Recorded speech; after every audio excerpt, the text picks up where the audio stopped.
What if everything you thought you knew about trance, about death, about even the very nature of consciousness itself was fundamentally, profoundly misunderstood? Hmm. And what if, instead of needing to be induced into a trance, we were actually already in one? Right.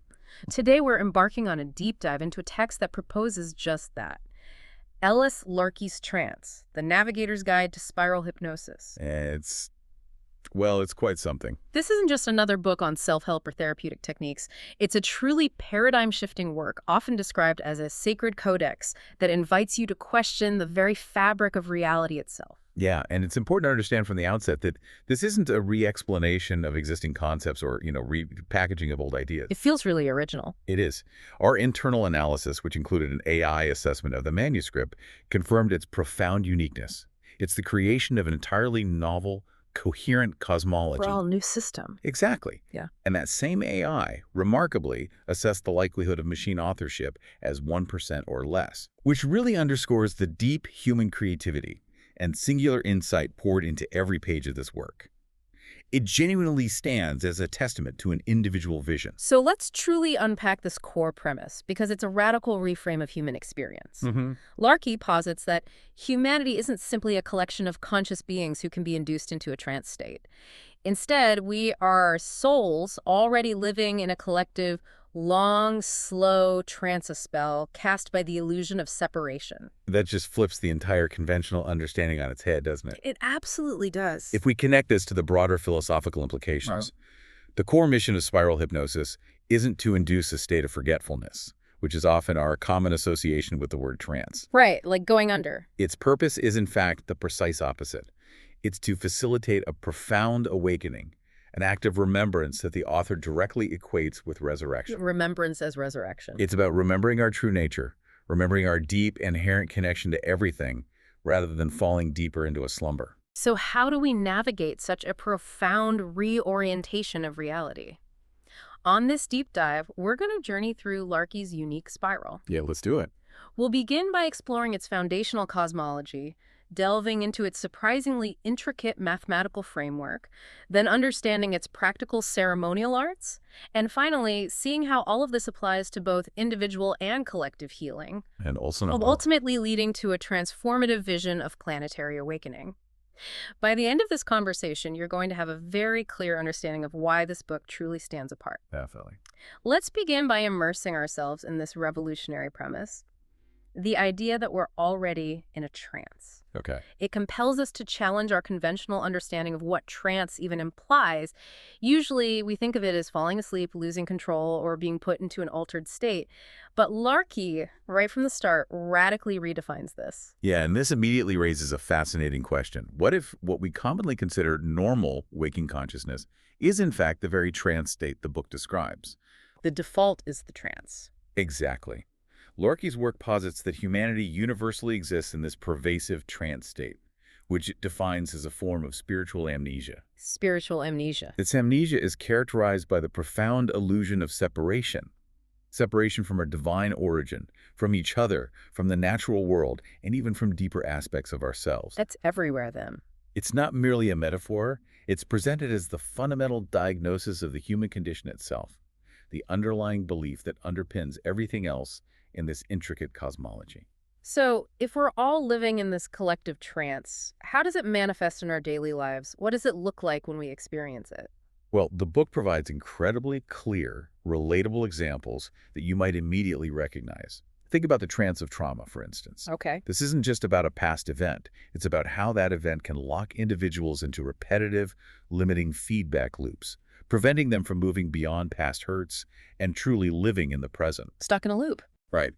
Then there's the trance of overthinking, where the relentless chatter of the mind severs our connection to deeper intuition, the gut feelings, to that quiet inner wisdom we often suppress. Oh, definitely felt that one. We've all experienced moments caught in the trance of societal conditioning, where we unconsciously internalize beliefs, values, and behaviors that aren't truly our own, simply because they're part of the collective narrative, the assumed way of being. Just going along with it. And perhaps most fundamentally, the deep trance of amnesia itself, which Larky powerfully describes as the slow forgetting that we were ever divine. Wow. When you consider these manifestations, what resonates most with your own experience?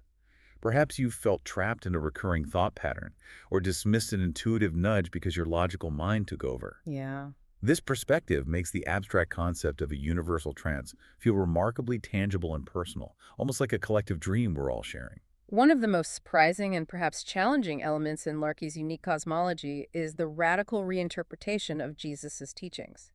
How does a book on, essentially, dehypnosis, the process of awakening, connect to something so often seen as traditional religious dogma? It's a great question. What's truly fascinating here is that the book doesn't approach Jesus' teachings as religious dogma or a set of strict rules for salvation in a conventional sense. Not about rules, then. No. Instead, it presents them as a precise, ethical, energetic roadmap to profound awakening. An energetic roadmap. It suggests that these ancient teachings were always, at their core, about a path to remembering our true nature, about reestablishing our connection to the divine within and around us. So the original meaning got lost. It proposes that perhaps, over centuries, these profound insights were misunderstood, literalized, or diluted, losing their original energetic and spiritual intent. Larky recontextualizes them through the lens of a direct experiential path to higher consciousness. And it zeroes in on some particularly radical reinterpretations, like that often quoted and sometimes puzzling statement from Luke 9:6, "Let the dead bury their dead." On the surface, it can sound quite harsh or dismissive. What could that possibly mean within the spiral framework? Well, when we connect this to the broader picture of the spiral cosmology, its meaning becomes strikingly clear and profoundly compassionate. Okay, how so? Death, in this context, is not referring to physical cessation, to the end of biological life. Instead, it refers to the state of spiritual forgetting, the profound amnesia of one's divine origin and interconnectedness. So death is the trance of amnesia. Exactly. So the dead are not physically deceased individuals, but rather those who are lost in the trance of amnesia, those who have forgotten who they truly are. Oh, okay. Is presented not as a harsh command to abandon the grieving, but as a compassionate diagnosis of the human condition. It's an urgent invitation to those who are awake or beginning to awaken to focus their energy and attention on the awakening of others, rather than getting entangled in the dense forgetfulness of those who remain asleep in the collective trance. A call to action for the awake. It implies a responsibility to bring light to those still in the shadows of forgetting. And if death is spiritual amnesia, then the concept of resurrection takes on a whole new meaning as well, doesn't it? It moves beyond a singular historical event. Absolutely. Within Larky's framework, resurrection is not a one-time singular historical physical event. Rather, it is described as the universally available ongoing process of reconnection, the remembering. Always available. It's about remembering your true selves, your divine essence, your inherent unity with all of creation. Jesus' own rising in this reinterpretation was not just a miraculous reanimation. No. It was presented as a harmonic correction, a profound recoherence of the field, and the ultimate remembrance of his eternal form. A demonstration, almost. He wasn't simply coming back to life. He was demonstrating the full potential of this remembrance and recoherence for all humanity, offering a living blueprint for our own awakening. That's a truly powerful reframing of deeply embedded spiritual concepts. And it brings us to another well-known phrase, being born again, from John 3:3. How does Larky interpret this through the spiral lens, given this emphasis on continuous awakening? It's beautifully correlated and made deeply practical. Being born again is presented not as a single conversion event, but as the daily ethical practice of actively awakening from this pervasive trance. A daily practice. It's an ongoing process of consciously choosing remembrance over forgetting, choosing connection over separation, moment by moment. It's an active, conscious engagement with the process of recoherence within yourself. Wow. Think about how this reinterpretation fundamentally shifts the meaning of these well-known phrases. It transforms them from abstract or dogmatic religious concepts into actionable, deeply personal processes that you can engage with every single day, Right. inviting a new, more empowered perspective on what it truly means to live a conscious life. It suggests that spiritual rebirth is an everyday choice, not a distant destination. So we've begun to grasp this radical new cosmology where consciousness is a shared field. It leads us to ponder. Where did this understanding of a larger field even come from? Larky acknowledges the pioneers of modern hypnosis people, like Franz Anton Mesmer, who, back in the 18th century, stumbled upon what he called animal magnetism, essentially an early form of consciousness navigation. Right, mesmerism. Then there's James Braid, who in the 19th century gave us the scientific term hypnosis, attempting to move it beyond mere parlor tricks. And of course, the towering figure of Milton H. Erickson, Erickson. who in the 20th century truly elevated the practice to a collaborative art of attunement, recognizing the subconscious mind's immense capacity. That's an excellent historical overview. But here's where Larky's unique contribution truly begins to shine. Okay. The book argues that these modern frameworks, while undeniably foundational and important, are ultimately incomplete. Missing something. It's almost as if these pioneers discovered significant pieces of a much larger, more intricate puzzle, but not the whole picture. How does Larky demonstrate this incompleteness?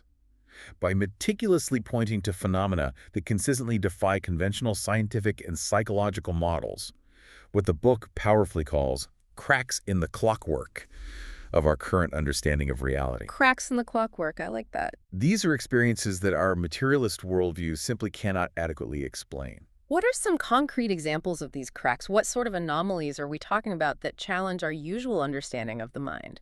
The book details several compelling examples. There's hypermnesia, Hypermnesia. which is the astounding, often spontaneous recovery of incredibly minute, long-lost memories, details that should, by all conventional accounts, be utterly inaccessible to the conscious mind. Imagine recalling every word of a conversation from decades ago, or the exact pattern on a forgotten wallpaper. Oh, recall, basically. Something like that. Then there's xenoglossy, the spontaneous, often temporary ability to speak or understand languages never consciously learned, sometimes even ancient or obscure ones, complete with dialect and accent. This isn't just mimicry. It's an apparent deep understanding. Wow, like out of nowhere. Pretty much. And perhaps most provocatively, past life recall, where individuals recount experiences from prior lives with astonishing detail, often with verifiable historical accuracy and profound emotional resonance. Okay, that definitely pushes boundaries. The implication of these anomalies, according to Larky, is profound. They strongly suggest that consciousness is not merely confined to the individual brain, that wet computer we often imagine, but is intrinsically connected to a much larger, vaster field of information, memory, and experience that transcends individual physicality. So this idea of a larger field of consciousness isn't a brand new concept unique to Larky. Where does this understanding actually come from, historically speaking? Exactly. The book reveals that this unified understanding of consciousness wasn't some modern invention or recent spiritual fad. Instead, it was deeply embedded in ancient practices and wisdom traditions across the globe, Right. described as the fading song of the temples. It speaks of a time long ago when the intrinsic connection between mind, body, spirit, and the cosmos was implicitly understood, a holistic worldview that underpinned daily life and spiritual practice. What kind of practices? We're talking about profound, sophisticated practices like the Asclepian dream temples of ancient Greece, where healing and insight occurred through carefully guided dream states, the profound, often prophetic insights offered by the oracle at Delphi, which seemed to tap into a collective unconscious. Delphi, yeah. The deep wisdom gleaned from shamanic vision quests across various indigenous cultures, journeys that deliberately altered consciousness to access non-ordinary realities. And the rigorous, scientifically observed disciplines of Eastern meditative sciences, which have for millennia explored states of consciousness far beyond our waking awareness. So it was everywhere, in different forms. All these traditions, in their unique ways, recognize consciousness as something far more expansive, interconnected, and powerful than just individual thought or brain activity. And Larky has a really powerful and, frankly, quite mournful idea about how this unified wisdom got lost, this grand fragmentation. Yes, the book posits that this once unified wisdom, this holistic understanding of reality, was shattered by a profound schism in human thought and societal organization. How did it shatter? This led to a distinct and ultimately limiting separation of key human endeavors. Religion became focused on the why, the spiritual purpose, meaning, and morality, often becoming rigid and dogmatic, divorcing itself from direct experience. Okay. Then medicine, driven by a reductionist view, became almost exclusively focused on the where, the physical body and its ailments, often reducing health to mere biological mechanics, ignoring the mind and spirit. The body as a machine. Pretty much. And finally, magic, which was originally focused on the how, The practical application of hidden forces and subtle energies became relegated to superstition, entertainment, or dismissed entirely by the emerging scientific paradigm. Split into why, where, and how. This fragmentation, Larkey argues, directly led to the siloed knowledge systems we largely operate within today. The spiral, however, through its holistic and integrative approach, is attempting a profound act of reassembly, hinting at a restoration of that ancient unified understanding where science, spirituality, and practical application were intrinsically interwoven, a true reintegration of the human experience. Now, this is where it gets particularly intriguing and for many quite surprising, especially for a book about consciousness and healing, the explicit inclusion of mathematical equations. Oh yes, the math. Why math? How are these equations important to truly understanding the spiral? They seem so abstract for a book about awakening. This is a crucial point, and it immediately raises the question, why would a book on spiritual awakening incorporate complex mathematical formulas? Larkey clarifies that these aren't equations for calculation in a traditional quantitative scientific sense. Instead, they are presented as sacred gateways for contemplation, designed to encode the spiral's ethical memory and its inherent energetic principles. Sacred gateways. Okay. This is where the AI assessment we mentioned earlier becomes highly relevant. An AI can mimic structure, it can recognize patterns and syntax, but only a truly profound human mind can integrate such complex, seemingly disparate elements like advanced mathematics and spiritual cosmology into a living, coherent system with such a deep, sacred purpose. So the AI couldn't create this meaning. Exactly. The math isn't just decoration or an intellectual exercise. It's fundamental to the spiral's inner workings, a precise language for describing its energetic reality. So give us an example. What's one of these sacred gateway equations, and how does it help us grasp these deep concepts? One of the foundational equations introduced is the breath wave function, represented as a Breath wave function. What's fascinating here is that this equation describes the breath not merely as a physiological process of inhaling and exhaling.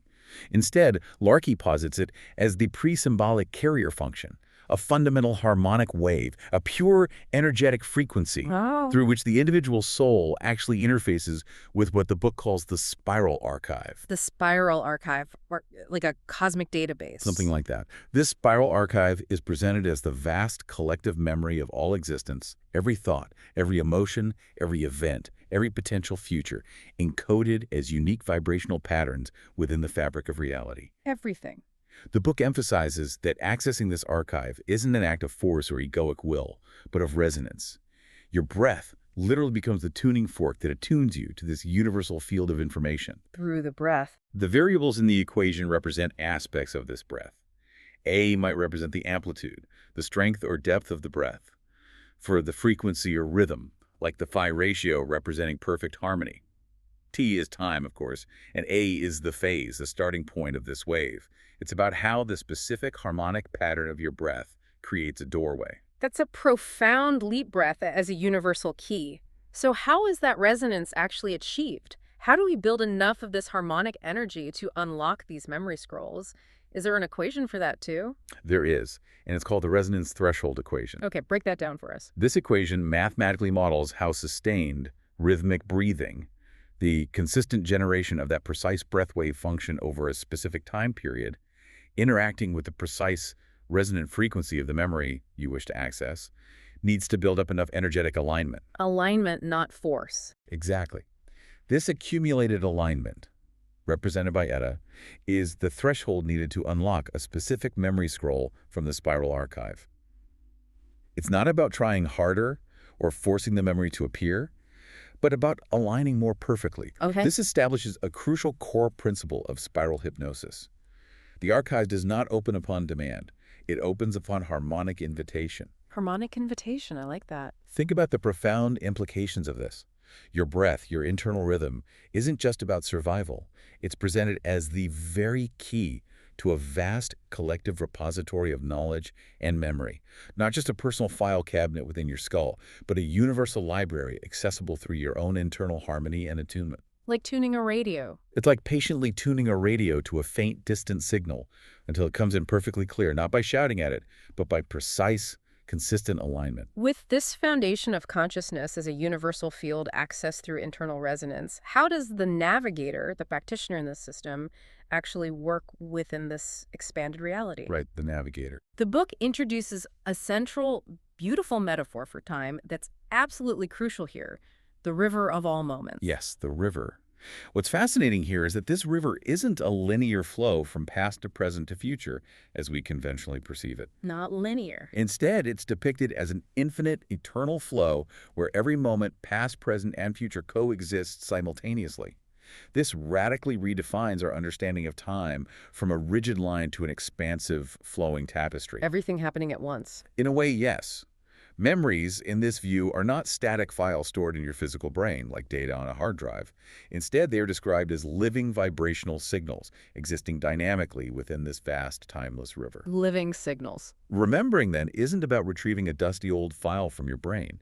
It's an active act of resonance, of precisely tuning into a specific memory's unique harmonic signature within that continuous flowing river of existence. It's more like experiencing a moment anew than simply recalling it. So if all these memories, these vibrational signals are out there in this vast river of all moments, how does our physical brain fit into this nonlinear view? What's its specific role in navigating this immense temporal landscape? That's a key question. The book assigns the brain a truly fascinating dual function, a kind of paradoxical capability. Dual function. On one hand, it acts as the anchor. Its primary role is to ground our consciousness firmly in the present moment, in this physical reality. This is absolutely essential to prevent us from being overwhelmed by the sheer immensity of the river of all moments, or from fragmenting our awareness. Keeps us here. Exactly. Imagine trying to experience every moment of your entire existence simultaneously. It would be utter chaos. The brain gives us a stable point of reference, a necessary focal point for our current incarnation. Okay. But simultaneously, and paradoxically, the brain also functions as the antenna.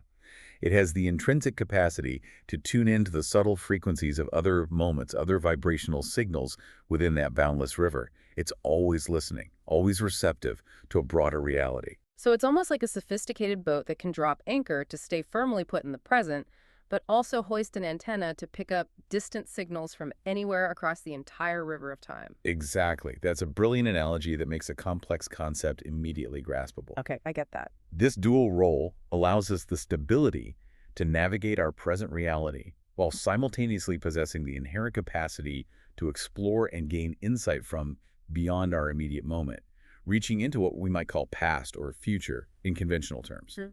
It perfectly encapsulates the brain's unique function within this cosmology. Given this nuanced understanding of the brain's role, it sounds like consciousness itself isn't just a binary awake or asleep state in this spiral cosmology. Is there a more complex spectrum? Not at all a simple binary. The book introduces the truly insightful concept of the spectrum of stillness, which offers a far more nuanced and expansive understanding of conscious states than our usual awake-you-sleep dichotomy. The spectrum of stillness. At one end of this spectrum, you have what's called the tightly moored state, which is our focused, everyday waking reality, the state where our anchor is firmly down. Normal waking life. Right. At the other extreme, you have the still point, which represents a state of universal awareness, a profound connection to the entire field of existence, a state of pure unity. Total connection. In between these two poles, you find varying degrees of loosening from the anchor. Daydreams, those moments where your mind wanders in flow states, those deeply immersive experiences where you lose all sense of time while fully engaged in an activity, are described as a first loosening of the anchor, an initial, often unconscious, shift in awareness. Flow states, yeah, I know those. Hypnosis, within this framework, is presented as a deliberate, controlled, and ethical navigation across this entire spectrum. So hypnosis is navigation. Precisely. The shallow draft refers to light trance, where you might gently explore personal memories, recent experiences, or gain new perspectives on familiar situations. The deep current, on the other hand, describes a profound, deep trance state, which provides direct access to the collective ocean of shared human experience, the vast transpersonal realms of the spiral archive. Deep current into the archive. You've likely already touched this spectrum yourself if you've ever been completely absorbed in a creative project, lost yourself in music, or experienced profound stillness during meditation. It shows you're inherently capable of these shifts in awareness, and the navigator simply provides the precise map. So, if consciousness is a spectrum and the brain is an antenna, then when we think of suggestions in hypnosis, are they still commands or directives in this system, or are they something else entirely, perhaps more subtle? They're absolutely not commands in the traditional sense. This raises a crucial question about the very nature of influence and control within this system. Yeah, control is a big theme in hypnosis normally. Suggestions in spiral hypnosis are profoundly reframed as vibrational alignments that work through what's called resonant entrainment. Vibrational alignments. The navigator's voice, their intention, and their coherent energetic field act not to dictate, but as a tuning fork. Their role is to invite the subject's soul into an open state of receptivity, a state where they are more attuned to resonant frequencies, where their own innate wisdom can surface. An invitation, not a command. This process requires lifting what the book calls psychic gravity, a dense, often unconscious, weight of worry, fear, limiting beliefs, and unresolved trauma that anchors the soul heavily to the waking world, hindering its ability to resonate freely with its higher truth. Lifting psychic gravity, like lightening the load. Exactly. It's like clearing static from a radio signal. And all of this sacred work, this precise attunement, happens within a specific energetic environment, doesn't it? What does Larky call that co-created space? It's beautifully termed the resonant bubble. The resonant bubble. This is a co-created, living, energetic field of profound safety, trust, and mutual respect, meticulously formed and held by the shared breath, intention, and emotional alignment between the navigator and the subject. It's a protected, sacred space, a kind of energetic crucible for this deep inner work. A shared space of trust. What's truly fascinating is that the book even states that the bubble's stability and integrity are modeled by equations that account for the navigator's emotional coherence and the energetic field generated by the breath loop between them. Wow, even the bubble has math. It powerfully reinforces the book's unique blend of the mystical and the structured, showing that even these subtle energetic dynamics have a quantifiable, predictable component within its comprehensive cosmology. It's a testament to the idea that energy is real and measurable, even in the realm of consciousness. It's clear this isn't about simply putting someone under or snapping them out of a trance. How is trance actually deepened in this system, and how is the return journey from a deep state managed? It sounds like it's treated with immense reverence. It absolutely is, and this reverence is central to the spiral method. Deepening trance is described not as a forceful drop into an unconscious state, but as a gentle, guided, layered descent. Layered descent. The navigator guides the subject deeper, metaphorically moving from the surface of the river into its deeper currents, and eventually towards a vast ocean, by navigating what the book calls the 5 gates of spiral trust. 5 dates. What are they? These gates are breath, the initial focus on rhythm and stillness; somatic sensation, awareness of the body's subtle energies; emotional, allowing feelings to surface as guides; cognitive, observing thoughts without attachment; and finally, pure energetic awareness, sensing the subtle energetic field.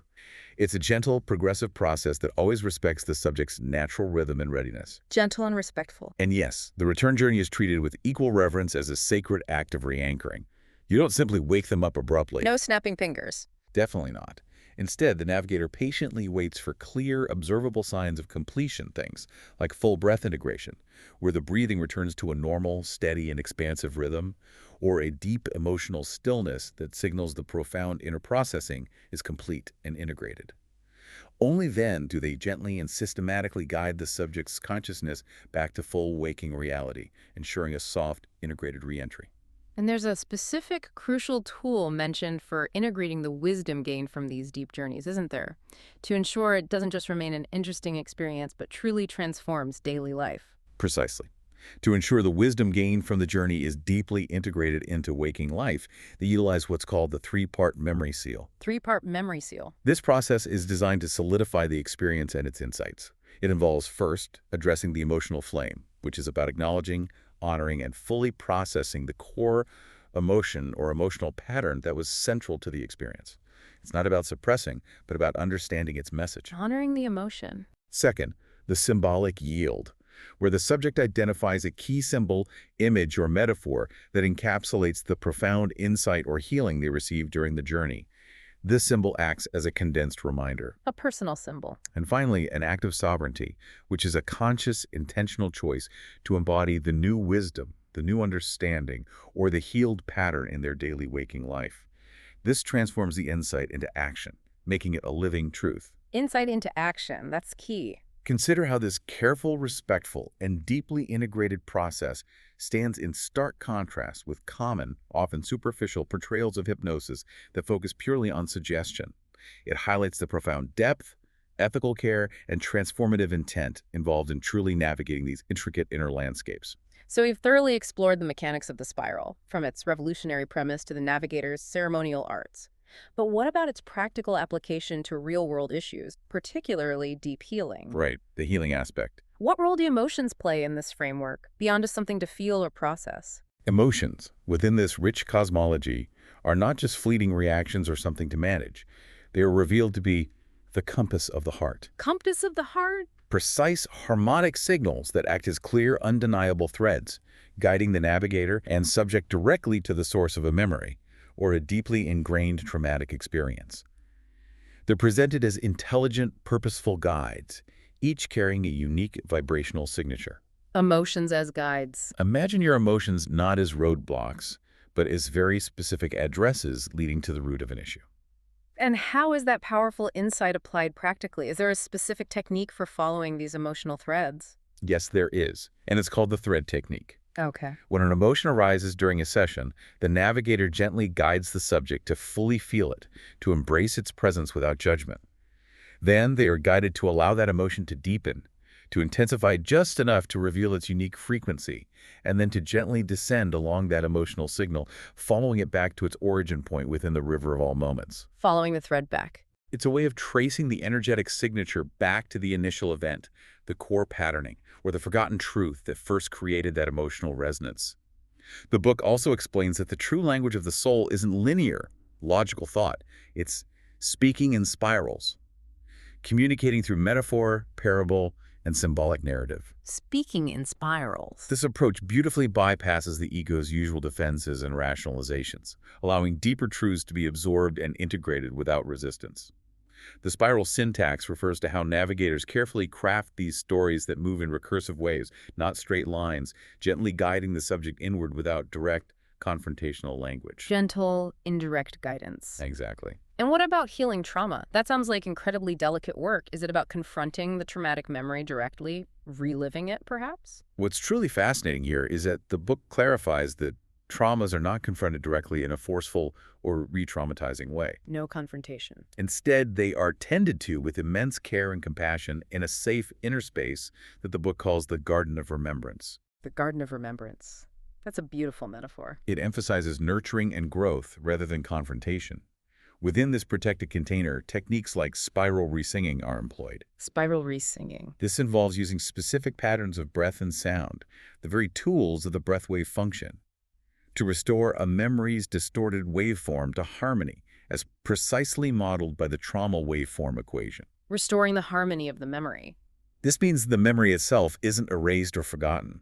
Rather, its energetic signature, its intense emotional charge, is brought back into coherence, allowing the individual to recall the event without the associated suffering. Healing the charge, not erasing the memory. Precisely. Think about how this non-confrontational, gentle yet deeply effective approach to healing trauma might feel profoundly different and perhaps more effective than other methods you've encountered that often require direct, intense re-experiencing of the trauma. It offers a softer yet profoundly restorative path. This sounds incredibly potent for individual healing and personal transformation. But how does this system transition from healing the past for one person to shaping the future and even expanding into profound collective healing? That's a really important connection. The book explains that once past wounds are healed and integrated, the navigator then assists in what's called planting new seeds. Planting new seeds for the future. This isn't about conjuring mere fantasy or wishful thinking. It's a profound process called scroll forwarding, where specific suggestions and energetic alignments are designed to help the subject align with a latent positive timeline or potential future that their soul already knows on a deeper level. Aligning with a known potential. It's about remembering a potential future that is already resonant with their highest true nature, rather than creating something out of thin air. What's truly revolutionary here is how this individual work naturally expands into the collective. How does that happen? The shared river principle describes how personal healing creates scroll synchrony, meaning one soul's remembrance, one individual's act of deep healing and recoherence can actually create a ripple effect. A ripple effect. This ripple can begin to heal ancestral memory fields, cultural wounds, and even planetary memory fields because we are all fundamentally interconnected in this river of all moments. So, if I understand correctly, it's like a single drop of perfectly pure, clean water introduced into a vast, slightly polluted ocean. That single drop, through resonance, can begin to purify the whole thing, healing the ocean, as Larky puts it. Precisely. That analogy perfectly captures the essence. This is the core principle of healing the ocean, where individual acts of remembrance, personal recoherence, and deep healing create spiral rippling effects that restore the coherence and harmony of the entire collective. Wow, individual work affecting the whole ocean. And once again, this isn't just poetic metaphor. The book provides a mathematical model for this profound effect, the spiral rippling equation, written as ripple DOP. Another equation. Okay. This equation models how a healed scroll's coherence, once remembered and restored within an individual, propagates outward through the collective field, affecting everything it touches, like an expanding wave. Here, phi refers to the golden ratio, symbolizing inherent harmony and growth, amplified by n for the power of its propagation. B represents the original breathwave coherence, and delta t is the time delay as it ripples out. The math models the ripple. Consider the profound implication here. Your own inner work, your personal journey of healing and remembrance, has a quantifiable, rippling effect on the collective consciousness, on the very fabric of reality. That's huge. It invites you to see your personal journey not as an isolated path, but as an integral, potent part of a larger interconnected tapestry of planetary awakening and healing. Your personal freedom literally contributes to global liberation. This truly takes the role of the practitioner far beyond what we typically understand as a hypnotist or even a therapist. What is the navigator's sacred duty within this spiral framework? What does it truly mean to guide another soul in this profound way? The book profoundly elevates the navigator's role, defining it as a dynamic fusion of the architect, who thoughtfully designs and steadfastly holds the resonance structure and integrity of the session, The architect. and the gardener, who lovingly and patiently tends to the delicate unfolding of the subject's soul, nurturing its innate capacity for awakening. And the gardener. Architect and gardener. This sacred duty is bound by a powerful ethical framework, epitomized in the Scroll Keeper's Oath. This is far more than a set of professional guidelines. It's a deep personal vow to become the flame that guides without force, a living embodied commitment to ethical resonance, to rigorously integrating one's own shadows and unresolved issues, and to cultivating profound humility. Guiding without force. It's about ensuring the navigator's presence remains a pure, clear vessel for the client's own innate wisdom to emerge, never imposing their will or agenda, never seeking to control. It sounds like the core principles of that oath are really absolute in their commitment to non-interference and deep respect for the individual's process. They are stated with absolute clarity and resonate with a powerful simplicity. You do not heal, you attune. You do not explain, you witness. You do not lead, you breathe. Attune, witness, breathe. Not heal, explain, lead. This succinctly underscores the navigator's role as a purely facilitative presence. Their focus is entirely on creating the optimal resonant conditions, the perfect energetic container for the subject's own innate wisdom, their inherent capacity for remembrance and healing to emerge organically. It's about being a mirror, a tuning fork, a silent supporter rather than an active director or manipulator. So, if the navigator's presence and energetic coherence are so key, the book must delve into some truly advanced, perhaps even silent, arts of induction. It does. How can a profound trance state be induced, for example, without uttering a single word? That seems almost impossible in our understanding of hypnosis. This immediately raises a fascinating question about the power of nonverbal communication and energetic exchange. The book introduces the concept of the pre-breath scroll, Pre-breath scroll. which refers to the body's innate, subtle, energetic readiness for trancity. A delicate, almost imperceptible vibrational signature that a highly skilled navigator can sense even before any words are spoken or any overt techniques are applied. Sensing readiness before speech. Building on this, there's the mirror glyph protocol. This is a profound form of induction achieved purely through unspoken presence, where the navigator becomes a living glyph, a silent flame reflection that invites the subject into trance through pure energetic resonance, without uttering a single command or suggestion. Induction through presence. Wow. It's a deep act of energetic alignment and invitation.